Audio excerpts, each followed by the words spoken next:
TBE is TBE legend. What's going on? We'll address that when we get into the chat. What's going on, Stephen Young, Marcus the Villain, everybody else in the chat? What's good, man? We see people coming in the building. Let me go check this YouTube side of it here.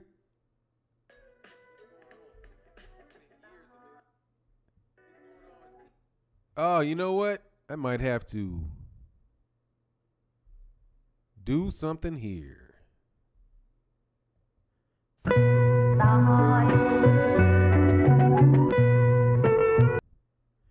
All right. Got you. No, I just turned it off. I'm working it. I got to turn the volume off. It was still rolling. I'm getting used to it. Learning on the job. Okay, that's off. All right. Got you. No, I just turned it off. I'm working it. I got you. No, I just turned the volume off. I'm working it. It was still rolling. I got to turn the volume off. It was still rolling. Now I got it. I think. We working it out. Give me a second, dog. I'm a one-man crew. Let me get over here. Make sure that I can hear you. Yes, sir. All right, man. So I'm going to keep talking till, okay, that's what I got to do. Here you go. We working it out. Give me a second, dog. All right, so I got more than one of these up. Make sure that I can hear you. And I will hit this mute. And now tell me, is everything good? All right, is everything good? I should be good. Trying to work it out, dog. Trying to work it out. I'm trying to get better for you people. But it ain't easy when you're not a techie. I think you shouldn't hear any type of reverb or anything. Is it good? Give me a thumbs. Give me a 1 if you don't hear anything other than my voice once. What's going on, Reggie Locke? Sounds good. All right, there you go. So we working it. Yes. All right. Yeah. So I can tell you what the audio problems were yesterday. The problem with the audio was that I was pushing it through at a bit rate that was way, way too high. And that was the problem. So good. All right. So the sound's on point. I just got to work out how to get that intro in. I knew I shouldn't mess with it today, but that's all right. I probably just have to take it in and out of the scene. But what's good? All right. Let's get into this boxing. TC to Crisis said perfecto. All right. So everything's looking good. We should be able to have a show that is good. I don't have to feel guilty. I don't have to feel guilty because I got a garbagey looking camera. I don't have to feel guilty because of all of that. All right. So now I shouldn't miss the super chat either. Fahim Sator said, Fannon, I'm a techie. I can help you. Oh, yeah. I got to get your number then. Yeah, I got to get your number. Hit me up, dog, because I am not a techie and I had to do all this shit by myself, and it is not easy. Ari Boxing Talk said, good morning, Fannon. I tagged you on a Twitter in a video that just came out. Usyk accused Chisora of fighting with skin gloves. Check it out. I saw that. And you know what was crazy, most crazy about that, Ari Boxing Talk? The thing that was most crazy is that I saw the video of when Aegis Klimas, who is one of the most well-known managers in boxing. He's a manager of Usyk. He manages a lot of the Eastern European fighters. And he is on camera asking Eddie Hearn about the gloves, the skin gloves that you're talking about. What was more disturbing to me was that Eddie Hearn said the problem with the gloves is that they've been worn a lot.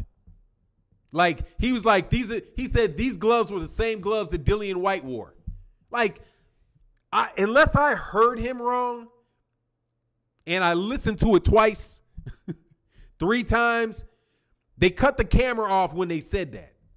Yay, thanks, man. Soda Black Boxing said, Soda Black the Movement said, thumbs up. The video, love from Minnesota. Yes, sir, man. Thumbs up the video. Oh, yeah, by the way. Yeah, that's where I need to be. I'm bugging. I need to be over here. Checking y'all, man. Hey, man, y'all hit the like up. Hit the likes, man. Hit the likes, man. We got 119. We can get more than 119 likes, man. Come on through the building. So, look. Let's get into this boxing, man. There's a fight that I don't care about coming up this weekend. So all week, I've been talking about Errol Spence Jr. ad nauseum. Okay, I really have. Now we're gonna get into the subject of matter of the video. The Errol Spence Jr. generates over $30 million in another fight. This guy, I think he's now cracked the $100 million worth of fights in his career in the last 3 fights. I'm pretty sure, or he's coming close to it. In his next fight, for sure, he'll cross $100 million in the fights, in the revenue earned from his fights. But yet somehow, in a model that is designed to not incur a tremendous amount of cost, the pay-per-view model for Bob Arum doesn't work. So I'm looking at the numbers, that just the television numbers. Now, I don't have all of the numbers, right? Obviously. But I can look, because nobody really does, except for Fox. Like, Errol Spence will know what the numbers are. Danny Garcia will know what the numbers are, because they get paid based on the numbers. So they will know. I am sure those numbers are really all truly on a need-to-know basis only, right? Because these are publicly traded companies, and you got to be very truthful when you're putting numbers out for publicly traded companies, and they don't want to get caught out there. They don't want to get caught out there lying, right? Which is why the only time that I heard a network actually come out and tell somebody what the pay-per-views was when Steven Espinoza and Dana White were going through that back and forth. What's going on? Yeah, man, we got 161 likes, man. Get the likes up, man. Get the likes up. Soda Black. Oh, yeah, much love. Oh, shit. Let me check. Sorry, man. Sorry to cussing. Errol's looking like a star. He is a star. He is a star. Which means, since he's a star, you can get ready for all the dumb crap to start. You know what I mean? Like, he's huge. And that's just a fact.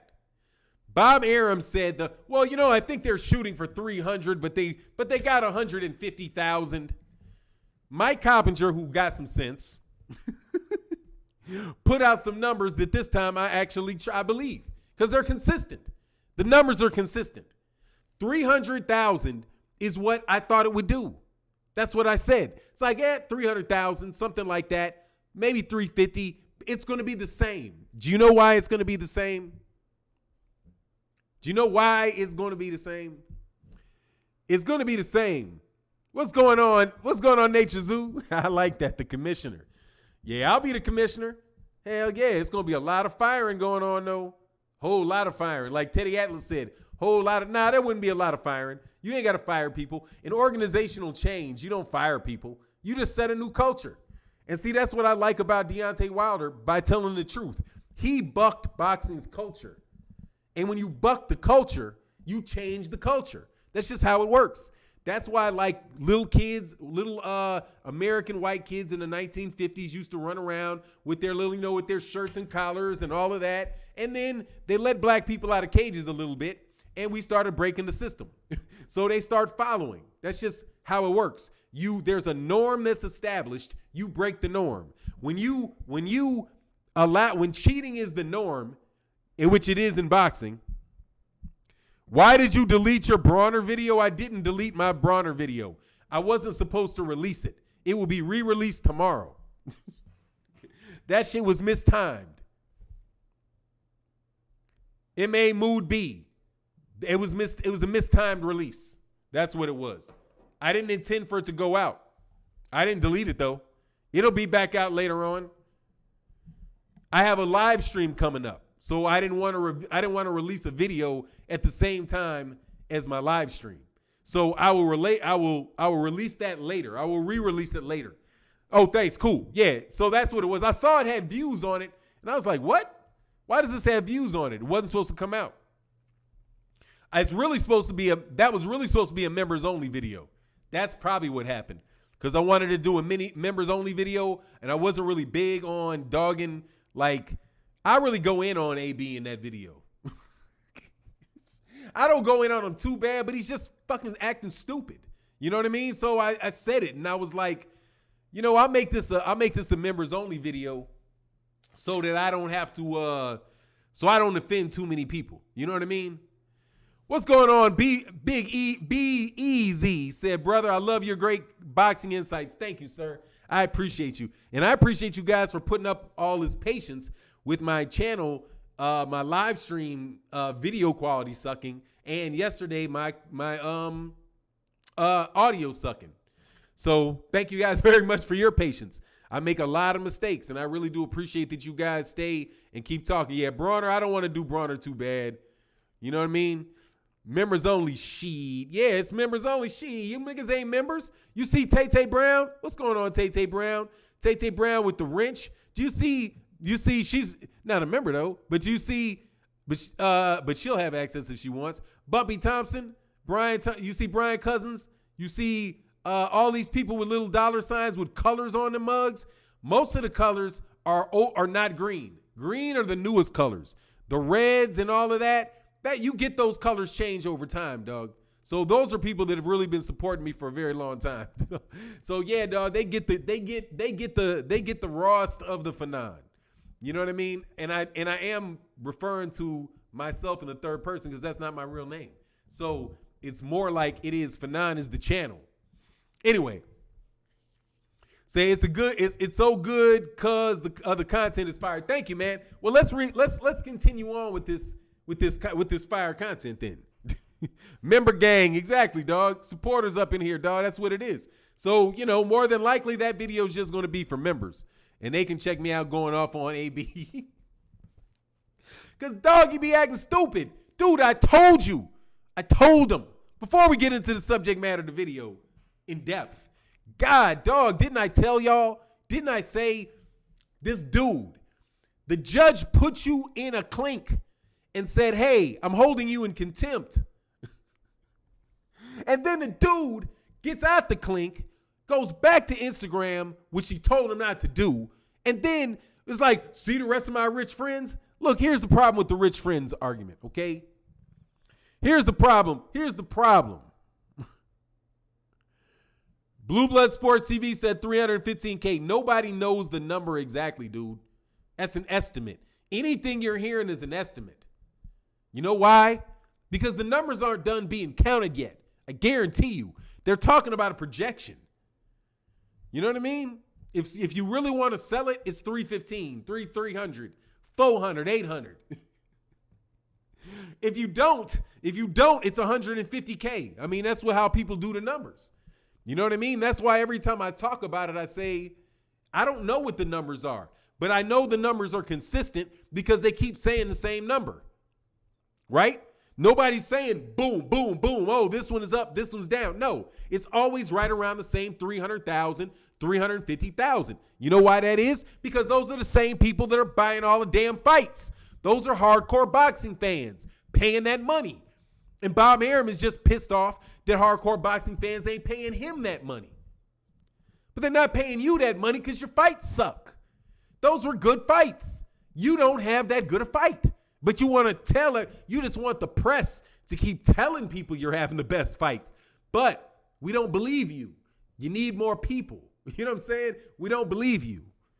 No, you're not. Your fights suck, okay? And none of those fighters at Top Rank can do this. That's why he's not doing it. You think Bob Arum cares about charging you too much money? He's giving you crap fights. That's charging you too much money if you're paying anything for that nonsense, most of it. Drake's Fannon said, why haven't I gotten my color change back? Because it's probably associated with your other email. It's associated with your other email. But don't worry about it, Drake's Fannon. You'll get all your benefits. Sorry about the color. That's a YouTube choice. I'm just on the platform, man. The Boxing King Archive says, salute Fannon, your video quality looks like high def. Did you just recently change your quality? It looks like it's crispy. Yes, I did. Actually, you know what I did? I didn't really change anything. I just figured out how I could use my same camera. This is the same setup for my videos. If you've not noticed, the only thing is I'm just live streaming my video. So the way that I was doing my videos before, I would record them, but then I was like, shit, how did I just need to figure out how just to use this as a webcam? And the webcam is significantly better. So, shout out to Camlink You know what I'm saying? Shout out to Cam Link. I'm not sponsored by Cam Link, but they do a great job. Anyway, if Crawford leaves, I wouldn't watch another top-ranked fight unless Lopez has a big fight. Yeah, Lopez has a chance to be a really great fighter, but he need to get out of top rank because they're not going to grow him like that. You know what I mean? I don't really think that there's a way for you to get out of fighting top competition, and you can't just claim that you're the best. See, claiming you're the best, that shit works at top rank. Because when you claim you're the best at top rank, then Steve Kim and all the media people are then going to start, putting you in lists and writing all these good things about you. But newspapers don't buy tickets. You know what I'm saying? Steve Kim can only buy one ticket. And he don't buy them. He sits in a press box. He goes there for free. Okay? In fact, since they sitting in space that you could otherwise have tickets in, they cost money. Okay? Because that shit has value, homeboy. That shit has value. So, nah, dog. That's not going to work. Your choice is to be famous or make good money. Let me tell you something Keith Thurman said, man. Well, man, thank you, man. We got another channel member, man. Thank you. Said Cam so smooth. Said, welcome to Fannon's Favorites. Thank you, man. Welcome to Fannon's Favorites. By the way, if you didn't hit the like yet, because you obviously haven't, there's only 246 of them, and we got 465 people in here. Please follow me on Instagram. It's Fannon Boxing. It's at Fannon Boxing on Instagram. It's at Fannon Boxing on Twitter. Please make sure that you go over there and sign up because I got a lot of content coming out of Instagram, and I've got a lot of just, personal shit talk type stuff coming out of Twitter. If Crawford really wants the big fights, he should leave Top Rank. Floyd laid that blueprint years ago. Well, actually, Ali laid that blueprint. People like to steal Ali's shit. Okay? Ali changed that. It's not Floyd, it's Ali. Thank you very much. It was Ali that changed that mold. Can somebody tell me who the first major fighter was to be to really be broken from organized crime in the United States, to break completely free of what controlled boxing? That's Muhammad Ali and the Nation of Islam. They did that first. All of this black power, create your own business inside of a bit, man, that's the Nation of Islam. And that's what happened with Muhammad Ali. Muhammad Ali, somebody came to me and was like, well, Bob Arum promoted Muhammad Ali. Like, no, he didn't. Ali promoted Ali. Bob Arum ain't no promoter. He ain't standing out there selling nothing. Ali was selling it. And then, you know who took Ali's act? Boom. You get Don King, who promotes. And which is why I have another members-only video coming up about why I think Snoop Doggy Dogg. I think Snoop Doggy Dogg would be a better promoter than Bob Arum. That's who needs to be out here promoting. Snoop Dogg. He need to be pimped out all the way, all crazy, with a ton of everything on, smoking a big old, all of that. Making fights. And I heard that's what he was going to do. You know what I mean? Yeah, Sonny Liston, on the other hand, was locked down. So, like, learn your, and I'm not going to chastise you about not knowing your boxing history. My man TBE is TBE. Much love in that super chat, man. Come on, get the likes up. TBE is TBE, said Fannon. When these Crawford fans gonna realize that he don't want Spence at all, he'd rather move to 135. I don't think that's true. TBE is TBE. I don't think that's true at all. I think Terrence Crawford tried to sucker people. And he did. He tried to set him up, and his sister Letitia set him up, bow, and hit him. Man, that dude ain't trying to move down to 135, man. That's why they were calling YouTube channels and said that was the truth. Clickbait. See how they do you? They learn from Eddie Hearn. They learn from Eddie Hearn, like how Eddie Hearn did Dan Rayfield. Remember, Dan Rayfield was like, Dillian White is going to be fighting. Dillian White will be fighting Luis Ortiz. And he reported that dumb shit. You remember that? Supported that dumb shit. I mean, he reported that dumb shit. And then and then what happens? The fight don't happen. Dan Rayfield looks like a bozo. Got your ass. And what else did Eddie Hearn do after that? Ratted him out to the press that he paid for his hotel room. did him real dirty. See, that's the type of games people will play. That's why I don't like that inside info. I don't want any inside information, because that inside information, people be lying. So when he came out and said, man, I'm going down to 135, dog, they were trying to gank you, dog. That was a gank move, man. I ain't falling for the gank move. He can't make that weight. He ain't going down to 135. That's why I was like, moving down to 135, move on up there and fight Jamal. Since you moving, since you all frustrated and shit. since you all said 500 with no likes. Nah, man, there's 327 likes from what I see. You are being a little shady. Dashiki Jones joining the channel, man. Thank you, Dashiki Jones. Welcome to the OG Boxing Talk member. Thank you, man. Actually, I need to change that to Fannon Live level. And I will be changing that later because we don't do OG Boxing Talk no more. Unfortunately. Well, actually, no, we might bring back, OG Boxing Talk, but like on Spotify. Like, not Spotify. What are those streaming apps? I'm moving, more than likely, I'm going to move OG Boxing Talk to just a straight podcast form, right? Where you can get it, you can download it on Apple, iTunes, that type of stuff, man. I'm going to take OG Boxing Talk over there. I'm just looking for a real OG that want to do it with me. A real OG that want to do it with me. And, but you got guys that are serious and really want to have a good podcast, man. Maybe it'll be me and Drew. But me and Drew got the thing on Monday. Yes, sir. We get the likes, man. Come on, man. Can't say nobody don't like me, man. Are the details about Terrence Crawford's contract correct?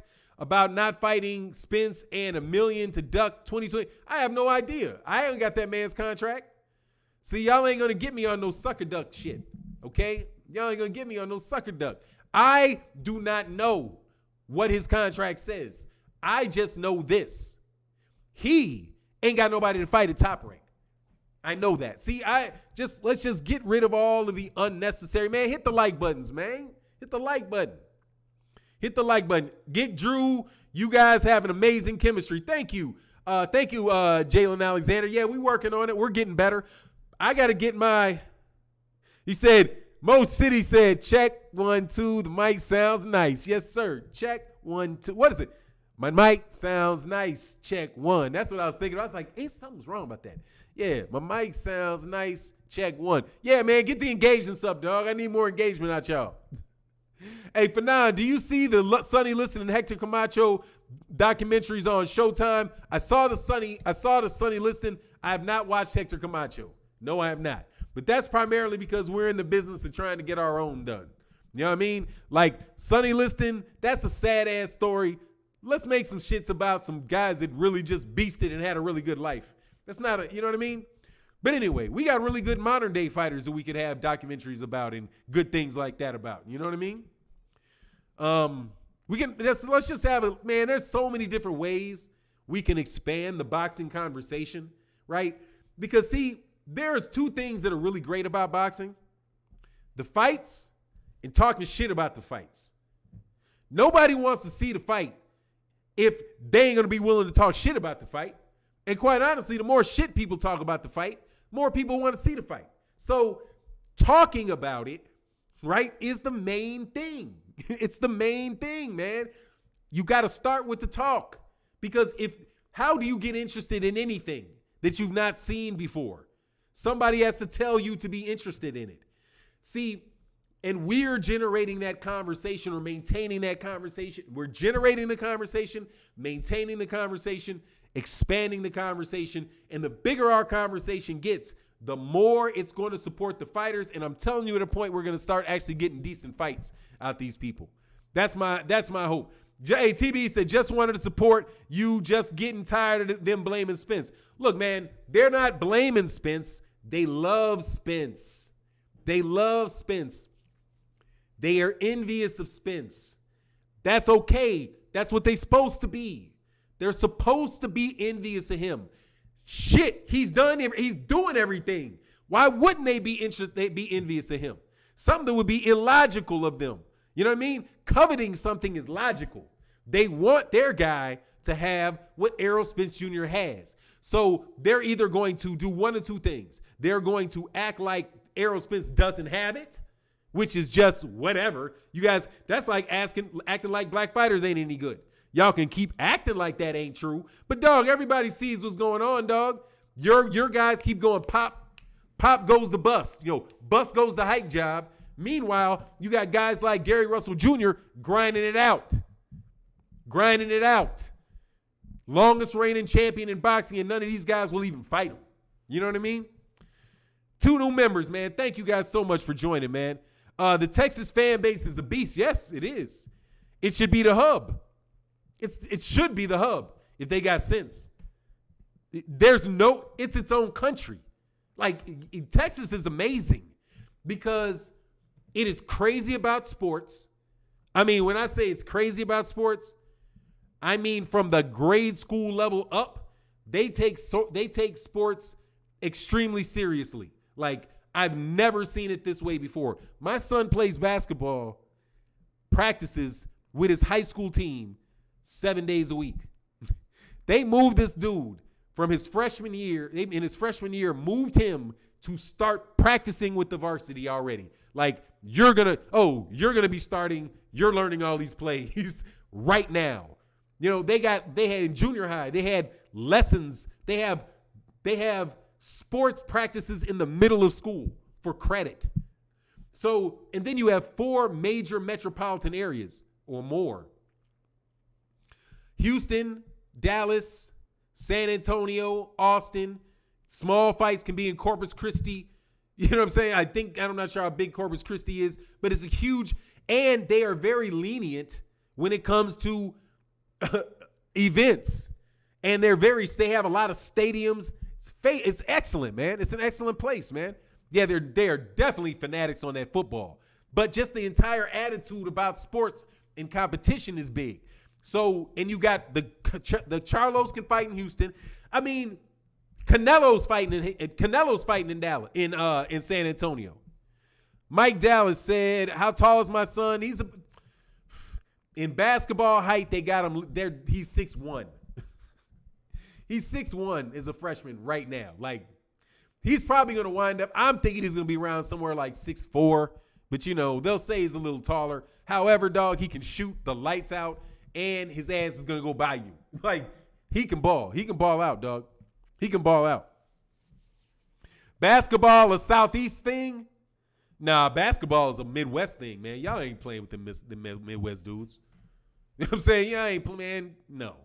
Midwest is where the basketball is best. Anyway, so let's move on past that. Hey, man, let's get them likes up, though. Let's get the engagement up. Hey, man, my daughter gave me that term engagement. I'm going to be using that. So, but let's get back into this boxing. Texas has a lot of good rappers and all support and promote Spence. Yeah, I just don't know anything about the rappers. I don't know anything about rappers. I can't recognize them when they walk by.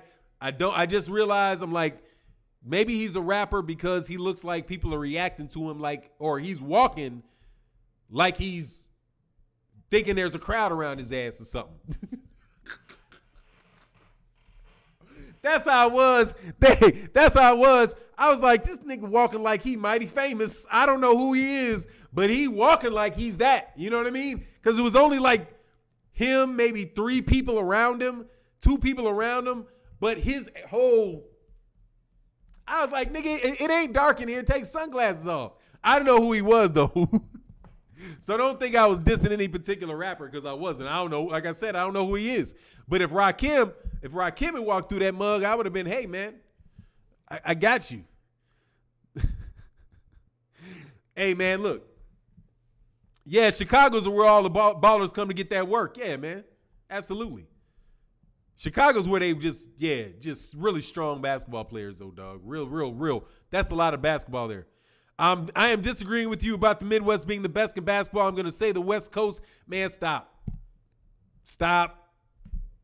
Y'all soft. Stop. Y'all California dudes are doing well because they changed them rules.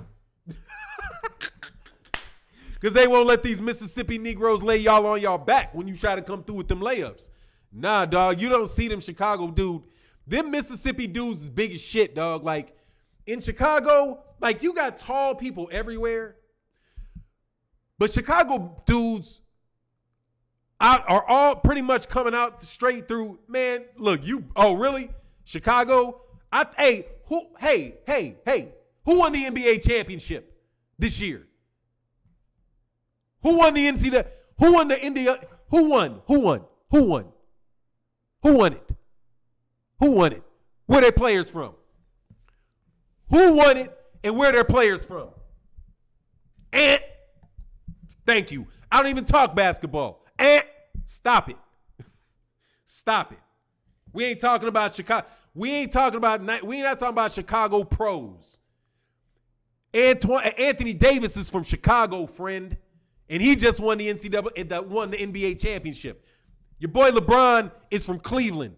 Shit's right, or Ohio, right over there, Midwest. Stop.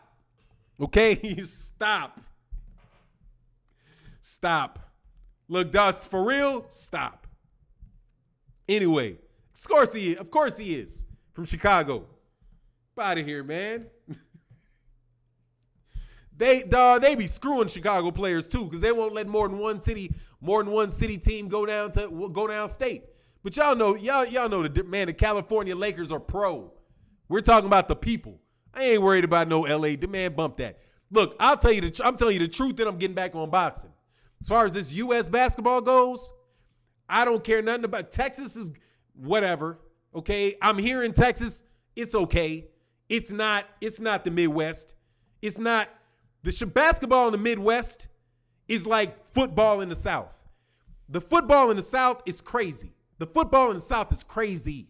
There's no way that the best team in the Midwest is going to beat the fifth best team in Texas. I don't care. They just don't do it. New York is a hype. New York is just whatever, man. I'm not getting into this city stuff. Today. I'm from the Chi.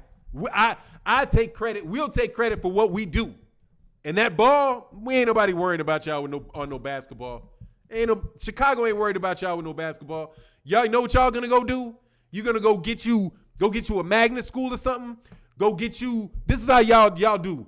Y'all go get a private school or something and go import some kid from Massachusetts. Then you'll import a kid from DC, import a kid from Texas, and act like your team is the shit.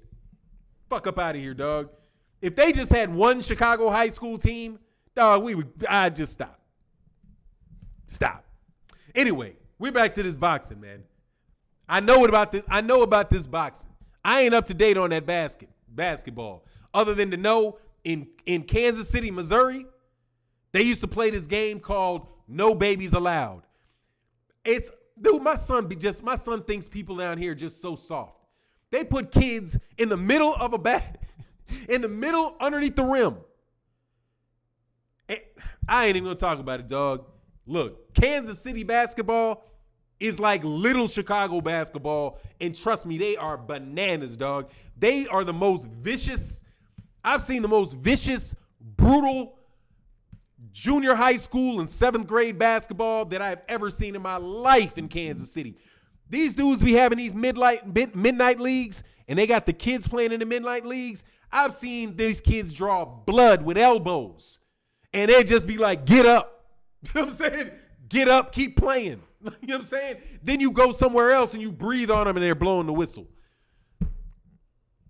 But that's what y'all want to talk about. I don't want to talk about that because I'm a boxing fan. Basketball sucks because basketball right now is phony. Okay? You can't touch nobody. You can't do anything. But that's okay because boxing's getting to be just as phony. You got guys acting like ain't nobody cheating, like got selective amnesia. Like these people got selective amnesia, acting like boxing's no. How could you possibly cheat? You have all of these. You have the whole Nevada State Athletic Commission around you. How could you possibly cheat? And then the next day, the Nevada State Athletic Commission's corrupt. Like out of this side of their neck. You ever heard that saying? What's going on, Slide Paul? I'm good, man.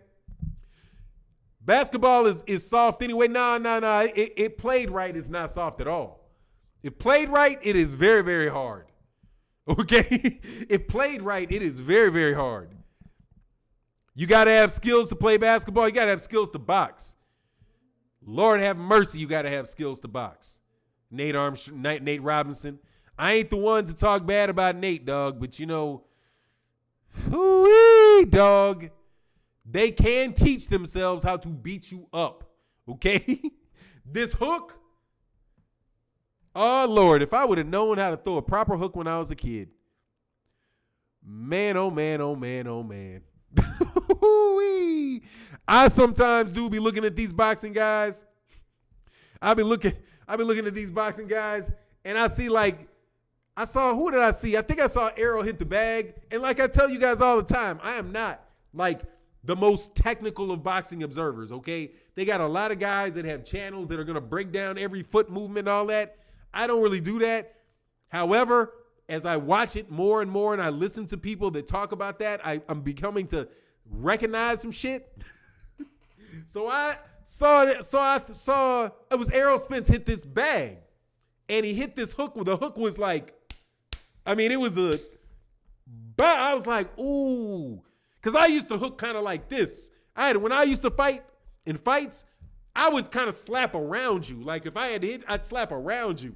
But I didn't ever think of, let me move this dude's head here.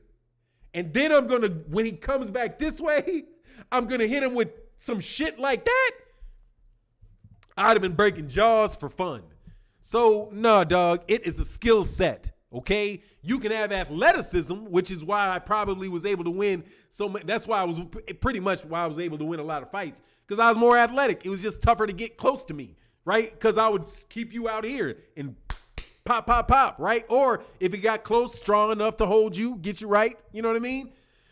But not like a highly skilled boxer who can literally, dog, I'm like thinking, watching and looking at the technique of these guys and just thinking, nah, these dudes should not be able to fight. You know, these dudes should not be able to fight in a street. You know what I'm saying? Because they will really hurt you, man. They will really, really hurt you. When you turn that hook, that forearm right here, like I was talking to a Muay Thai guy, and like when Muay Thai kick, like if you really want to hurt somebody with a kick, you don't snap your kick, right? You straighten your leg and make your leg like more like a bat. You know what I'm saying? And then you swing it like a bat where it's a lot of tension in it. And then it hits like bow and it hits like a brick versus kind of having like a snappy kick. So nah, dude, in order to really be able to fight, dog, you got to have technique. And that's why I think Errol's going to beat Terrence Crawford. Like the mathematically, dog, it doesn't work for Terrence Crawford. It just doesn't work because, and people are like, have you ever fought? You've never. Yes, I have fought, dude. I fought a lot, dog. I've been in a lot of real fights. The fights that I was in, like as a kid, because I grew up around a lot of Eastern Europeans and I was the only black kid there. And there was a lot of, nigga this, nigga that. And people just generally in the 70s and the 80s, they fought with their hands a lot. Like we didn't worry about people shooting us and all of that, but we just, you fought. If there was an issue, it was going to be you were going to have to fight somebody with your hands. You never had to worry about that stuff. So, yeah, and kids and parents didn't have any problem fighting. Like, you could fight in the schoolyard, and the worst thing that somebody would say is you need to throw the first punch.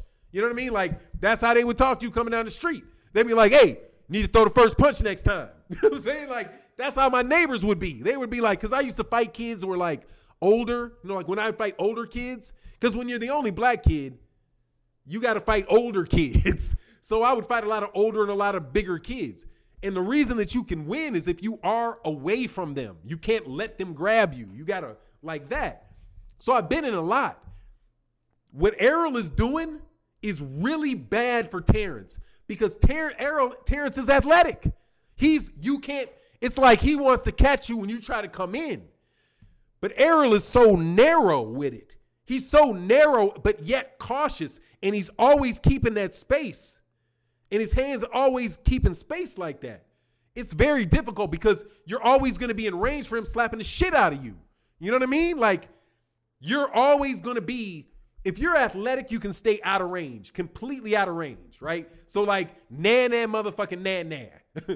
If somebody's really athletic, if you're really athletic and the other person's not as athletic, you can stay out of range. You can stay right there where you can get in and out, or you can stay right where you can connect if you get them hurt. But dude, what if somebody takes out of range out of your options? Takes out of range out of your options, takes edge of range out of your options, and your only options is mid-range, like close range and mid-range. Dude, you're going to be in a lot of trouble. You know what I'm saying? And he's athletic. And the question wouldn't be for me whether or not the guy is more athletic, right? The question is whether or not the guy is athletic enough, you know what I mean, to do that, right? Because I fought guys that were like the black dudes that I would fight from Maywood, because Maywood is like an area that is close by. So every once in a while, you know, when you get in high school, you have to fight dudes from Maywood. Dudes in Maywood were pretty athletic.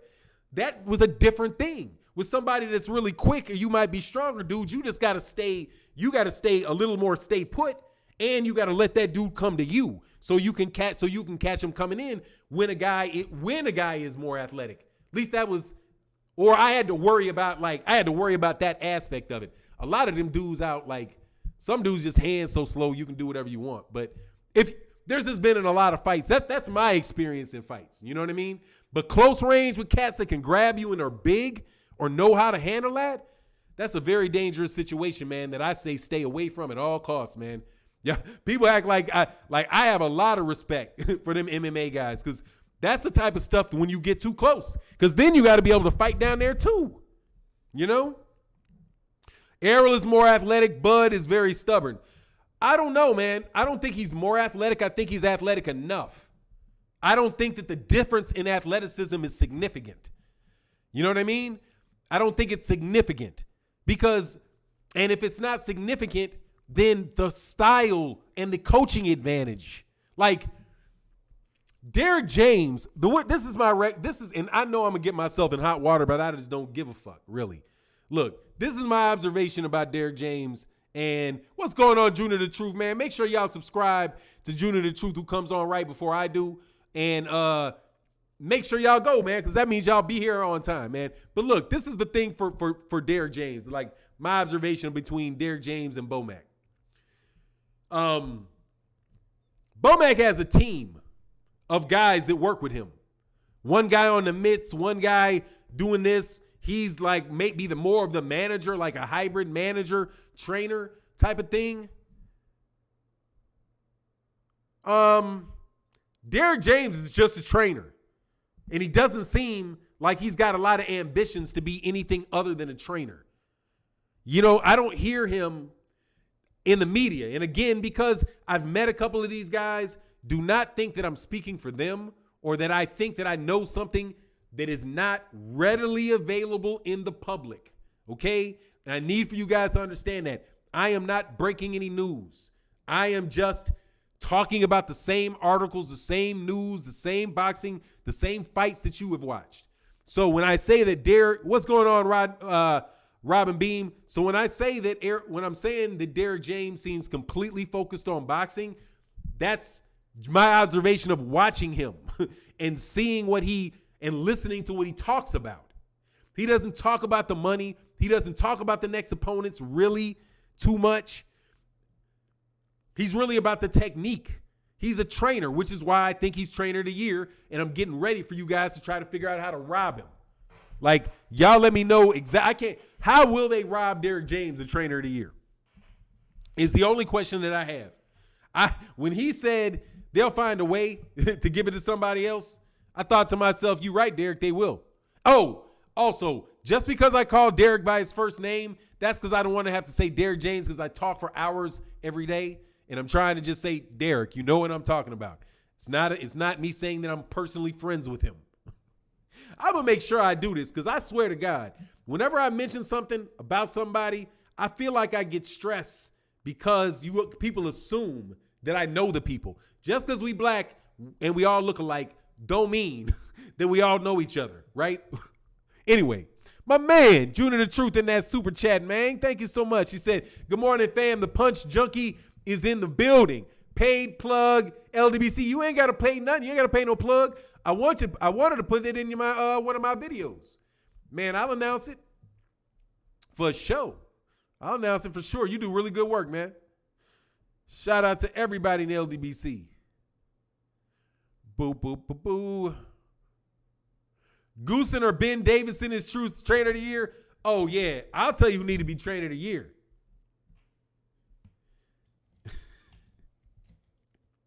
Sugar Hill. Sugar Hill is trainer of the year. That's who they need to give it to, right? You got to, right? It's a trainer that got Tyson Fury from a draw, right? He got his eye cut viciously in the next fight, in one fight. Tyson Fury then goes to Detroit, to Sugar Hill, to become what he is today. And since we know that he didn't cheat, because that's all bullshit, then the choices for fighter trainer of the year are either Derrick James or Sugar Hill.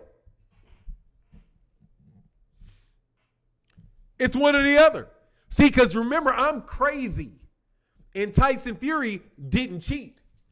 So since none of y'all believe Tyson Fury cheated, get that dude fighter of the year. Please, Lord of mercy, give him fighter of the year when everybody knows his ass cheated. Give Tyson Fury fighter of the year. He deserves it, doesn't he? He became the lineal. He's the lineal and the conqueror of Deontay Wilder. Boxing Writers Association of America. Give Tyson ass Fury a fucking fighter of the year. Please. So that I can have the most wonderful fun that I could imagine.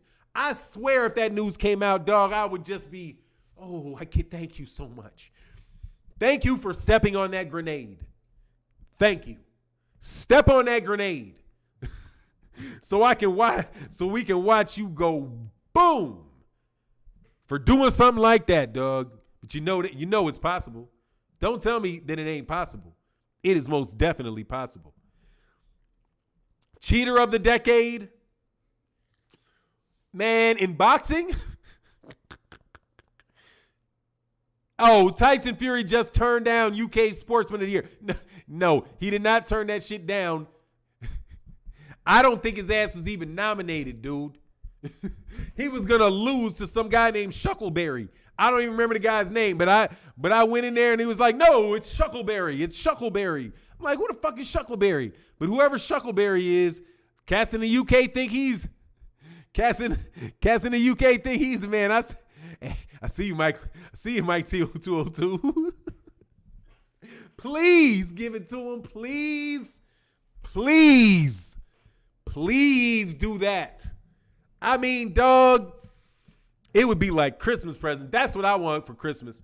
What I want for Christmas is for Max Kellerman and ESPN to give Tyson Fury the fighter of the year and Sugar Hill trainer of the year.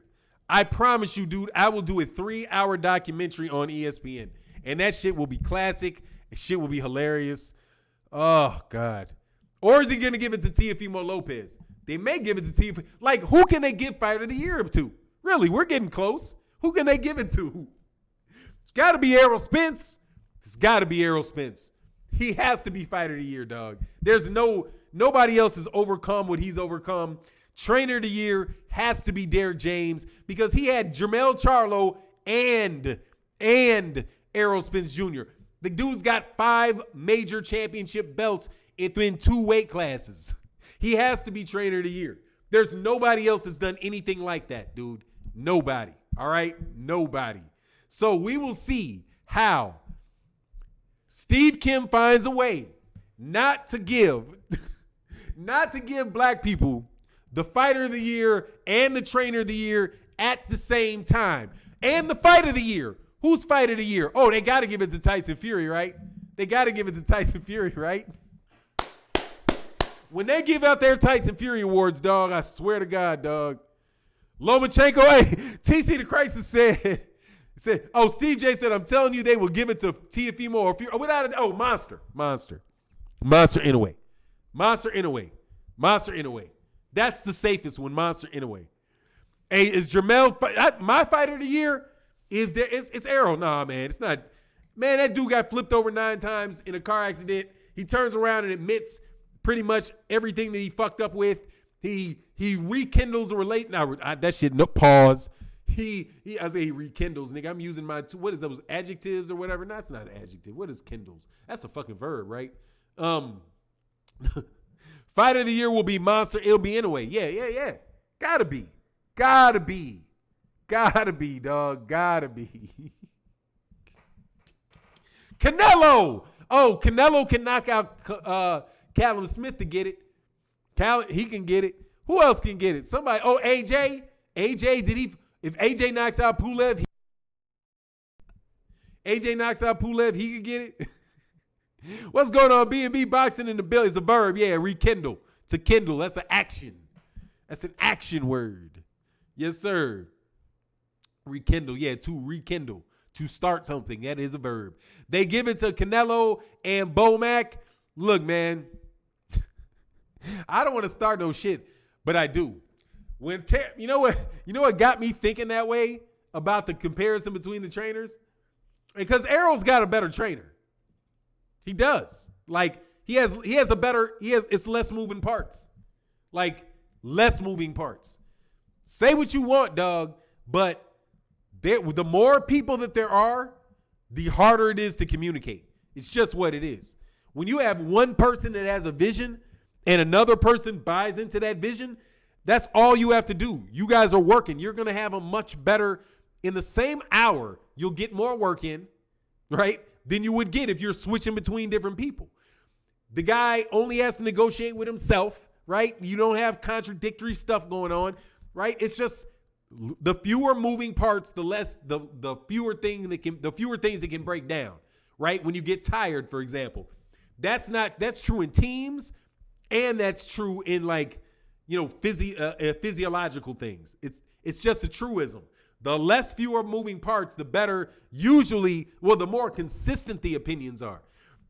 The problem comes when you have, problems come with the bigger the event is or the bigger the thing is, the more people get involved, the more likelihood that you have mistakes. So like, for example, if Mr. Shelton, dog, that's like once, twice. I can't keep doing it because cats are going to all say, let me do that. Let me do that one more time, dog. Subscribe to I Am Ill Will. But don't do that, man, because I don't let other people do that. And I have said subscribe to I Am Ill Will many times. What I'm trying to get people to do in this live stream is to join my Instagram. If I wanted to do that, I'd have a bot that said, and join my Instagram over and over and over again. And that's no disrespect to you, but I'm telling you, people ask me that all the time, and I tell them no. And that's because other people, it's not fair if I let you do it and I don't let everybody do it. I think Bud's technique once or twice is cool though. No worries, Mr. Shelton. I just don't want people to get I don't want people to start doing that for, shit I don't even know about. And that happens.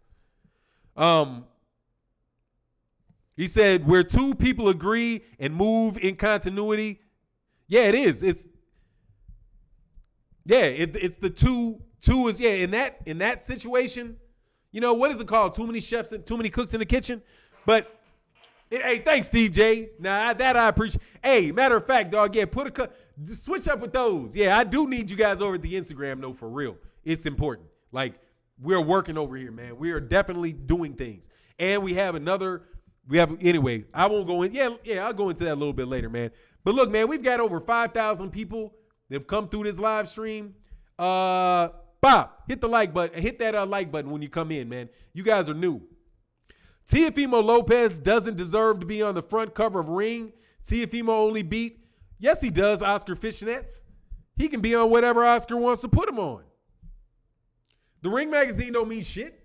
If you want to put a picture of them on your car, that means about as much as putting them on the cover of Ring. Ain't nobody buying that magazine. I have no Ring magazines in my house. Trust me. The only time I see Ring is when I read an article. And that is, that's an article. And they do have very good writers. But this ain't 1920s, dog. It's like we have the internet. Back in the 1920s when they were selling selling Jack Dempsey, and all that good stuff, yeah, ring was very important because that was the Bible of boxing. It was the only information you had. So if you needed it, you had to have ring in order to hear what's going on in the world of boxing. Once boxing became legal, because you remember, before that it was illegal. Once it became legal with John L. Sullivan, then, you know, it became a problem for a couple years because of Jack Johnson. Did I say John L. Sullivan, then Jack Johnson? Yep, because there was somebody in between. Who did he get it off? He got it off of, not Tommy Burns. Did he beat Tommy Burns for that belt? Can't remember. Anyway, sorry about that. You get my point, man. Yeah, that's a long ass time ago, and who cares about ring? And the less we talk about ring, the better, in my opinion, because they use it as a propaganda rag. Now, I will tell you what I really like about ring. They have beautiful covers. Their artwork is beautiful. The people that are involved in the artwork is absolutely excellent, man. They kept up that tradition. But once they became literally owned by a promoter instead of just associated with one, like AJ Liebling and Tex Rickard, they were associated with one another, but AJ Liebling owned ring and Tex Rickard was doing the fucking promotion. They were two different people, right? Two different organizations. Now, garbage ass Tex Rickard owns fucking Liebling. Liebling works for him. Do you think that, no disrespect to Dougie Fisher and his family, really, but Dougie Fisher is not AJ Liebling, okay? He's not. Or Oscar De La Hoya isn't. That's for damn sure. Even though maybe he is, because they did oversee an area where a whole bunch of black fighters couldn't get fights. Ring Magazine has been fucking over black fighters since their inception. Right? Were they out there writing letters saying, hey, no, why ain't you fighting Sam Langford, Jack Dempsey? Hey, why can't Sam McVeigh get a shot at Jack Dempsey? Did Ring Magazine ever do that? And I'm asking that with an honest question. They were there in the 1950s, right? They were there when guys like, Charlie Burley couldn't get fights. Were they pressing for Charlie Burley to get fights? No, they never were. So fuck Ring Magazine. I mean, in that regard, you know what I mean? Like, getting information from them, cool. When is the fight? What did the fighter say? I go look for quotations and the source so that I can go look at the video where the guy said it. And you guys ain't gonna like me, and I don't care. You know what I'm saying? Hey, bro, what the fuck? Bob is a true hater. This fool wants to lowball fighters and risk their lives for the sport. Dog, Bob Arum don't care. Because Bob Arum's been doing that for his entire professional career for 50 years. He is over that, okay? He is fine with eating. You know what I mean? He's fine with making money. He's fine with taking care of his grandkids. When he comes home and he sits in this big-ass house, he can lay back in a chair and think, yeah, I fucked over a lot of people. But this baby girl right here, she going to college. Yeah, I screwed over a lot of people today, but little Todd the Buffy boy, yeah, that's my guy. You know what I mean? Hey, he's got a living. We ain't got to worry about how he was going to feed his kids. You know what I mean? Those type of things. Man, he's taking care of his family. You need to take care of your family. I'm trying to take care of my family. That is for sure. TC the Crisis said, I got you, Fannon. I got you on Instagram. Man, Bob Arum. No, I think Bob Arum is the white version of Al Haymon. He is. He's closer to Al Haymon than Don King. Look, Bob Arum can do his job and not say shit to nobody. Okay? Bob Arum can do the same job he's doing right now just as well by not saying a damn thing. That's the truth. Don King could not do his job without being in the public, without selling fights and getting people amped about fights. Bob Arum doesn't do that. Bob Arum walks out there and gets called a Hall of Famer. Hall of Famer, Bob Arum. Well, you know. And he starts talking. Dog, you ain't selling the fight. You selling bullshit. Okay? You know, this is the best fighter since a young Ali. This fighter's the best fighter since a guy that Don King built. You know, Sugar Ray Leonard. Get the fuck out of here with all that cornball shit, man. You know? Look, Don King has way bigger paydays for fighters than Bob Arum. Look at the paydays for heavyweights with Don King. Look at the pay for heavyweights since Don King left.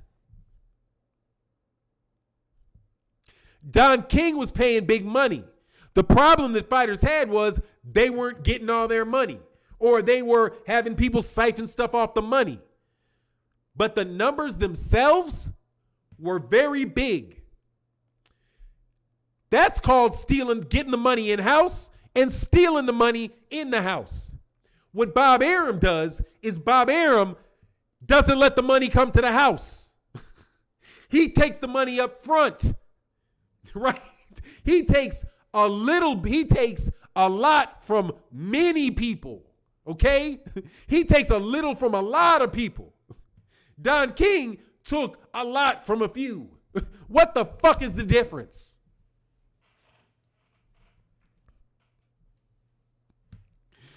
Am I missing it? What am I missing? Don King don't pay you nothing, right? We're talking for Terrence Crawford. How much money is he getting paid? $5 million? $4 million?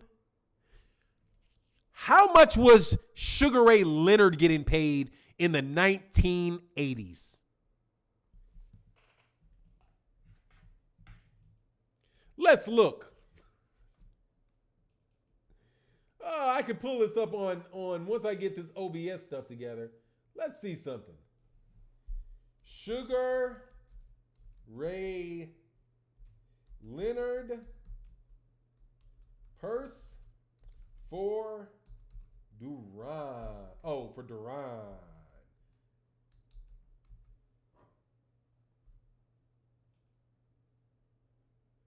News. We're looking for news, right? I don't see it. But let me do heavyweights. Let's do heavyweights. Oh, $3.5 million for Crawford. We'll see. I don't know what it is. But I think that Sugar Ray Leonard was making more than $3.5 million. I'm pretty sure. I'm pretty sure. Look, okay, Leonard is a star, Bud is not, right? Okay. Canelo is a star. How much money? How much is Anthony Joshua making in the heavyweight division? I don't have to adjust for inflation. Yeah, you can. Yes, you're right. You can adjust for inflation. But I'm just saying raw dollars. Big fighters were making more money then, dude. They were making more money then. But just look at the model, right? Muhammad Ali made a ton of money because Muhammad Ali was independent. Muhammad Ali was independent. He could pick whatever promoter he wanted to go with. Sometimes he would go with Don King. Other times he would go with Bob Arum, right? Probably Don King pissed him off and he went Bob Arum later in his career more often, right? But whatever. I don't remember what it was. However, the fact of the matter remains is this. Don King is good at making money. Bob Arum is good at keeping track of money. When you're dealing with somebody that's bringing in a lot of money, right? Right? They're bringing in a lot of money. They're making really big fights. They're making huge fights, right? Don King has everybody on a card that's a good fighter. The fights make big money, right? Then you have people that don't make big money, but they want to make a lot of money on smaller transactions. That's probably the better way to say it. Don King believed in big transactions, fewer big transactions. Bob Arum wants a lot of smaller transactions. If Bob Arum has a 5-year contract, let's think about this, okay? If somebody offered you a contract from a network, because the money is where the networks are, right? You know, the networks are where the money is. If the network said over a course of 5 years, hey, Bob, I got a contract with you, because he does. He's got a contract with ESPN. Say the contract, because I don't know the numbers, but just say the contract is a 10-year contract. 10-year contract. And ESPN says, Bob, for 10 years, or make it 5. For 5 years, we're going to give you $20 million a year for 5 years. That's $100 million, Bob. We're going to give you a $100 million budget over 5 years to make these fights. Now, you got to keep track. Now, we may make adjustments to the budget based on your performance, right, and different metrics, but we will, generally speaking, right, give you $100 million. We anticipate, that's better, anticipate giving you $100 million over 5 years. If I was Bob Arum, I would immediately think, how do I spend the least amount of money I possibly fucking can with these fighters? Because my budget's $100 million. If I pay them 80, I only make 20. If I pay them 90%, I only make 10. But if I pay them 60%, I'm going to make 40 million. If I pay them 40%, see how that works? And you got to have some balance between the quality that the network wants and and what you're able to produce. That's how somebody on a budget makes their money. I had contracts where I've worked on contracts not as just negotiated them, but literally worked on them on contracts that where you have a set hourly rate for a resource, right? Say somebody's going to give you got a bunch of workers working for you, and they say, okay, for every guy that works for you who mows lawns, okay, we'll say you got a lawnmower business.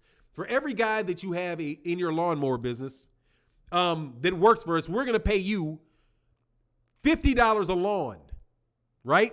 $50 for a lawn. They're going to make sure that they're finding the guys they don't cost, but it's provided they do a good job, make as little money as possible. Because for every more dollar they pay them, that's one less dollar in your pocket. Same thing goes. There you go. Hey, Duran versus Leonard. 10 million. Duran versus Leonard 2 purses, 7 million. $10 million purses, $7 million purses in the 1980s. 1980s. That is like $20 million, $14 million. Now, when you do the net present value on that does take that way up there, man. Jay Merchant said, Fannon, come on, Fannon. Is he on a budget or is he a flat out thief? Both. He could be, no, I won't say both. You can be both. You can have a budget and steal money at the same time. Matter of fact, having a budget helps you steal the money because you know exactly how much money you're getting paid and you can budget things accordingly. If you have a budget, you set your costs against the budget and you know what your return on investment is. You know what your net profit is, not your return on investment. Well, you know that too, but what you get your net profit from that, your gross profit from that. That's just how books work. Okay. That's how business, that's math. That's not boxing. That's math. Okay. That's not boxing. That is math, my friends.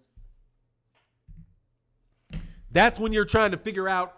That's why you say, like, Deontay Wilder says, I'm going to go find a fight-by-fight basis, right? Because then he gets to negotiate based on a fight-by-face. He's not set. It's not set.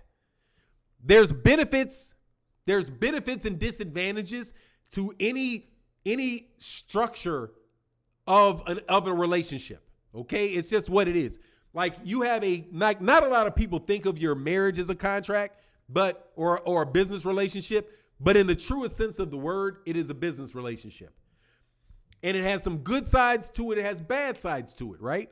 You have the good side is that you have somebody that's in the house with you that is working with you to pay the bills or to keep the house clean or you guys both have a goal of children. You guys are working together towards a goal, right? And there's financial ramifications associated with it. You can't just walk out and leave without some type of ramification taking place, right? Like child support or alimony or whatever. It is a business relationship and you negotiate yourself into it and you negotiate yourself out of it. Boxing matches are no different than marriages in that basic aspect. Okay?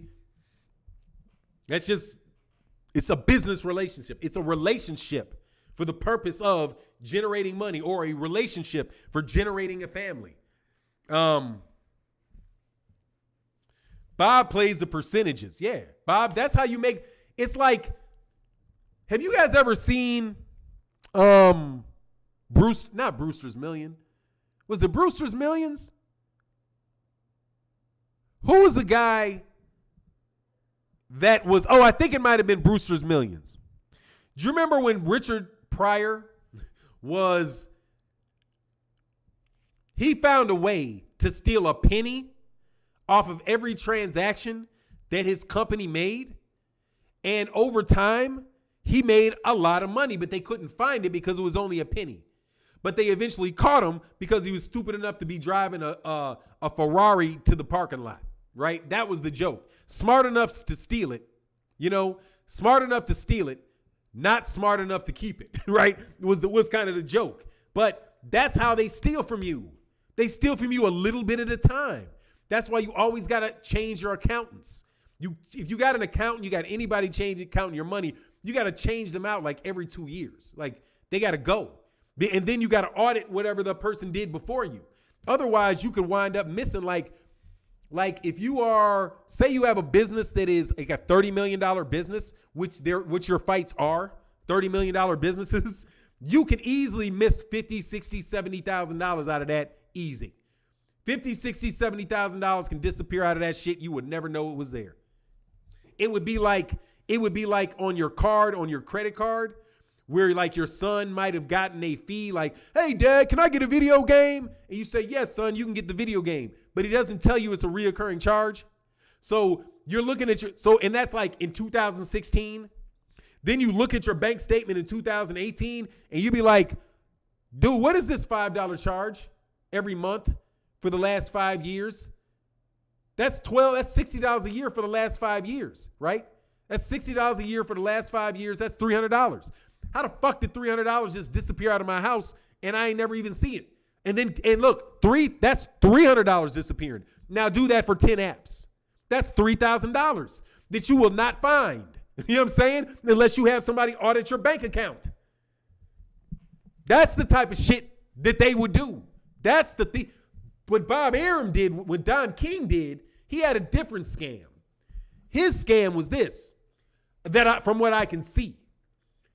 I'm going to, like how he paid Don King, how he paid himself in cash, but paid in a cash advance, but then gave Mike Tyson stock in a company. So it was like the only one that actually got paid money in the fight was Don King for the advance. But then he got the advance and got to keep the cash. But the recurring payment was made in stock to Mike Tyson. Mike Tyson didn't get no fucking money. I mean, and seriously, that was my reading of it. But I really felt for the first time in a long time when I read Don King's contract that I was like, I need to call my professor. I was like, I need to call dude, for real. I felt like I needed to call a major fucking transaction attorney. Like I need to call somebody at like Wachtell Lipton or some shit. Like I gotta call Waddell Lipton, whatever that major transaction firm on Wall Street to understand what this shit was. For real, they had the pros right, that dog. I'm telling you. He said he paid Mike in gifts. I saw him get paid. No, that's an advance. That's an advance. Okay? When you're incurring a cost, right? You're saying, hey, man, I got you this. How did you pay for it? What's the difference between paying for something and bought it? See, that's a situation like what happens with your kids when they do you like that, right? Like if I was going to get you like that would be me playing you like you my fucking kid, okay? I'd be like my kid tries to play me. See, that move, when they give you that advance, they give you the car, they give you that shit. Let me tell you what that really is in like a family setting. That's if my son comes up and says to me, Dad, I love you so much. if you let my girlfriend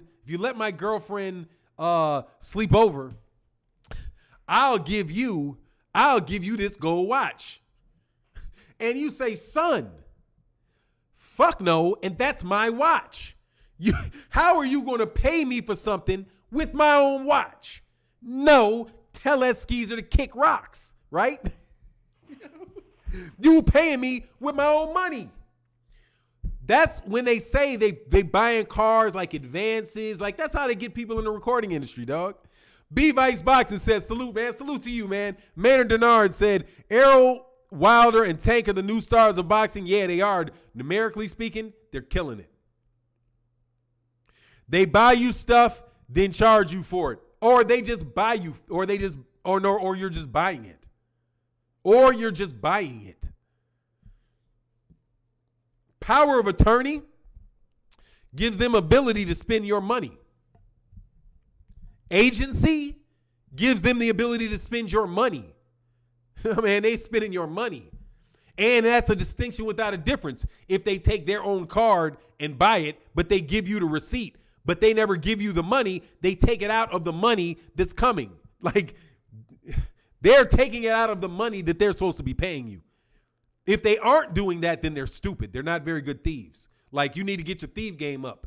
If you trying to get over on somebody and you let them get the money first, dog, you're bugging. If you get the money, if you have the ability to get the money first, no, you get the money first so they can't fuck with you.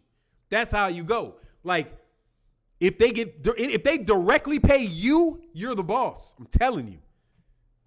But, you know, like I said, you ain't gonna get me give you as everything. Cause for real, y'all be hating on the kid. I hear you. Whip. Oh man, but look, I didn't miss no super chats today, and I know we got 665 likes because I'm up in this YouTube studio.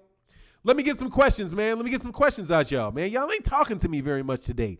We got over 800 people in the building the whole time. You guys liking the chat or what? Let me know. It says, so my son did that with video games, busted his ass on the monthly summer. Yeah. Man, I used to get my mama one time, dog, was like, my mama would be like, man, dog, I had a conversation with my mama one time. Man, this shit was hilarious, dude. My mother was like,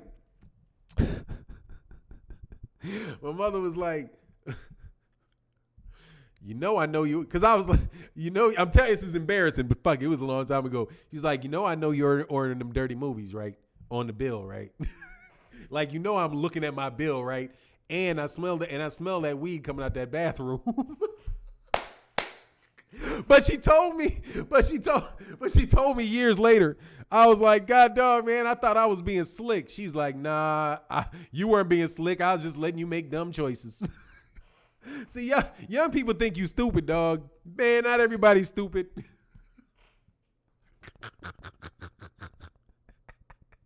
Not everybody's stupid, man. Fannon, in the record industry, they give a rapper a car and chains, then take the money out. In reality, that car should be free for the rapper because he's advertising for it, and the dealer, no, not in reality. In negotiations, it would be. Look, man, it ain't what you cop, it's what you keep. And you got to hire a good lawyer, dog, that's independent. And you shouldn't have a lot of problems with this. You know what I'm saying? Just go hire an attorney that is completely independent of everybody you talk to. Go hire an accountant that is completely independent of anybody and everybody that you know. And ask them, do you know this person? Do you know that person? Do you have any relationships with these people? And they will be like, no, yes. Disclose what that relationship is. Because I need to know if you have any conflict of interest when you start touching my money, man. Fannon was a hooligan? Yes, I was a hooligan. You kidding me, dog? I used to dream of schemes. Like, dog, seriously? This is the truth. When I thought, look, man, when I was a kid and I had terrible grades,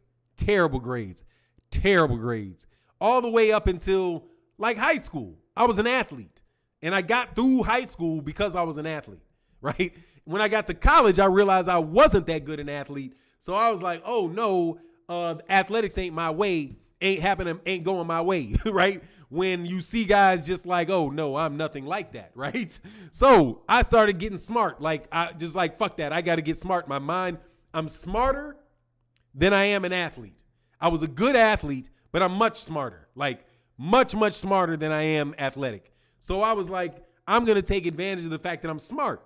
But the problem was that because I didn't get the basic fundamentals that a lot of people had, like through grade school and junior high and high school, like I suck at math, right? I have to think, is it a verb? Is it a predicate? I got to think about that shit, right? You know what I mean? Because I didn't have the fundamentals. So, but I work harder than I work. I can outwork. I can work. You know what I mean? I can work. So I work. I'm intelligent. So I just dug in. But when the big opportunities were not there for me, right? Because I didn't have the straight A's, I didn't go to Harvard. You know, when there weren't 100,000, you know, when that avenue didn't look like it was going to be there for me, oh dog, I absolutely thought about doing a lot of shit. You know what I mean? I was thinking, how can I steal money? Like I used to think, like, how can I get money out of this?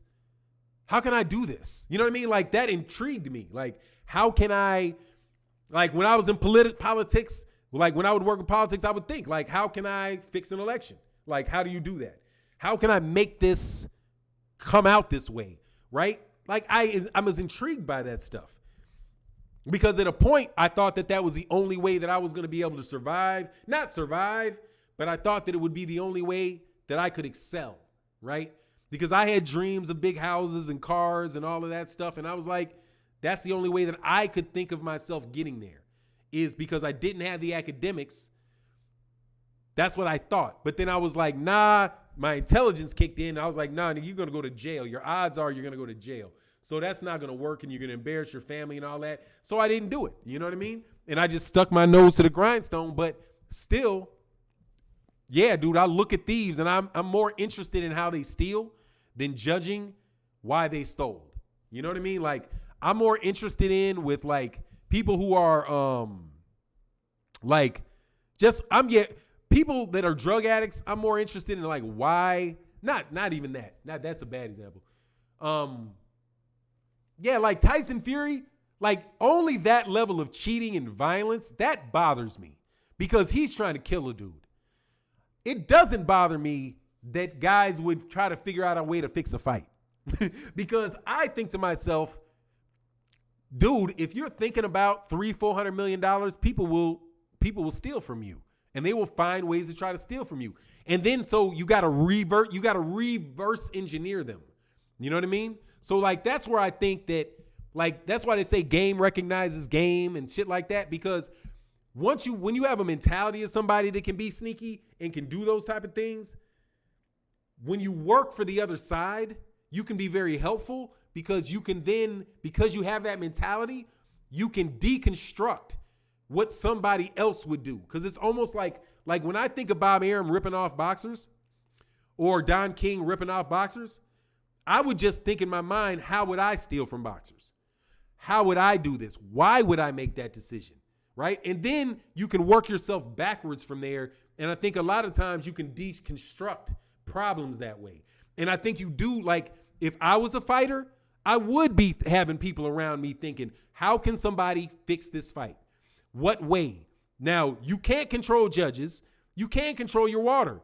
You can put your hands on their gloves and check to make sure that they don't have funny stuff in their gloves. Like what? Like Igis Klimas did with Eddie Hearn, with Usyk and Derek Chisora, right? He put his hands in the gloves because they saw it coming, right? Oshak Foster's trainer, they saw it coming and I think they saw it coming because they were thinking like, yeah, if I was going to try to get over on Deontay Wilder, that's how I would beat him too. Well, they would do this against my guy too. They're going to try to give him a little extra power. Let me make sure and really test these gloves. And then they find out that the big story with Chisora's gloves to me was the fact that they were used gloves. You know what I'm saying? Like, how are you got this guy fighting with used gloves? Eddie, used gloves? Do you think my man Larry Ingram, Larry Ingram, man, that was the singer. 1 in a million. That's Larry Ingram. Larry Abraham Smith said, do you think Danny should fight next? Who do I think he should fight next? Is he a gatekeeper now? I don't know who he should fight. And yeah, I don't think he's a gatekeeper. I think he is he's a contender. But no, he can't beat any of the top guys, so he might be I don't want to say gatekeeper because he's got too much money to be a gatekeeper. He's too popular to be a gatekeeper. You know what I mean? He is a player in the division, but I don't think that he is one. I don't think that he's not the top guy, but I wouldn't call him a gatekeeper. You know what I mean? Because he's, number one, he's too popular. And number two, he's too good a fighter, man. I mean, he gave a good fight to all these top guys. If he rematched Sean Porter, there's no guarantee Sean Porter's going to beat him in the rematch. You know what I mean? There's no guarantee. And I think Sean Porter is a contender. So, I mean, I don't think he can beat Errol Spence, but I think he may be able to I'd like to see him fight Terrence Crawford. So, in that sense, he's a contender. When you talk about Terrence Crawford, I think if he fought Danny Garcia, I think if he fought, Danny Garcia fought Manny Pacquiao, I think he has a chance to win and he'd be a contender there. You know?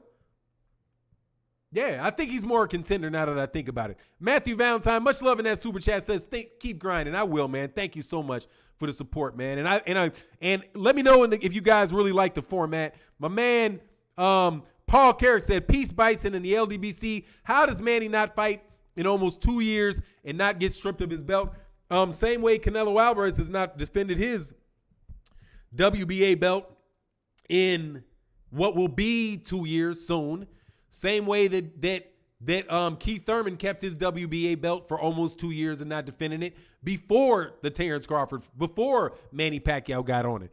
People strip fighters and let big money fighters do what they want to do, you know, and they didn't strip Keith Thurman really or pressure Keith Thurman until some big money fighters showed up that they could get to fight for that belt. That's my thing, man. There you go. Joseph Thibodeau, that's dead on. He said, Bob don't steal from you if you sign away your back end money. Yeah, exactly. I call it stealing because I know what I'm taking and you don't. You know what I mean? And you have to be careful because it's stealing in this sense. If I take something from you and I know the value and you don't, dude, you're getting over on him at the least if it's not stealing. You know what I mean? And it may be the other person's fault, but damn, dog. I mean, damn. You know what I'm saying? I was going to trying to do a deal with somebody right now. And the original offer that I gave, I was like, you know, this person is not going to like this in 3 years. You know, I thought that. I was like, if I do this deal with this guy and it goes the way that I want it to go in 3 years, he's really going to be pissed at me. So let me avoid fucking him over 3 years from now if I'm successful by giving him something that is better, right? Because I thought to myself, you're right, I could do this and it would be good. But later down the road, it's going to cause problems. So that's when I think you got to, you're being penny wise and pound foolish sometimes. And I think that Bob Arum is penny wise and pound foolish personally. I think the guy could have, if he was just fair and really let the best fighters fight and he really got behind it, I think he might have been the greatest promoter ever. Especially if he had the mentality, if he was fair with people. You know? While you bullshitting, Eddie Hearn has got a possibility that he could do well if he wasn't tearing people down trying to get the head when he came up in here. But that's just my take on the matter. But look, man, let me get up out of here. Much love to everybody in the chat, everybody in the super chat. Make sure you guys go over to my man 78 Sports TV who will be coming on next. But let me know in the comment. Oh, I think I got him. I think I got Myron's super chat, but I got to bounce because there you go. So which upset? Oh, I'm sorry. Maynard Denard said, which upset is most likely to happen? Porter beating Bud or Manny beating Spence, Mikey beating Manny? Mikey beating Manny. I think Mikey beating Manny is the most likely. Because Manny's going to be old as shit, and Mikey Garcia is a very fucking good fighter. Porter beating Bud, I think that's a 50-50 fight, but I wouldn't be, but I'm leaning Bud. But, I'd be more surprised if that happened. I would be surprised if Porter Bud happened. I think Mikey versus Manny is going to happen. Manny ain't going to beat Spence. That's not happening. For the same reason that Lomachenko's not going to beat, the same reason Lomachenko wasn't going to beat Teofimo Lopez. Besides he's just way too good. Too much money, dog. They're not going to let that money. Boxing ain't going to let that money stay with Manny Pacquiao, homie. No. It's going to go to somebody. And they ain't throwing away. They're not going to throw away Errol Spence. I think that guy's the linchpin. But anyway, that's my take. Make sure you go over to my man, 78 Sports TV, who's coming on right now. And with that, I'm out. Peace.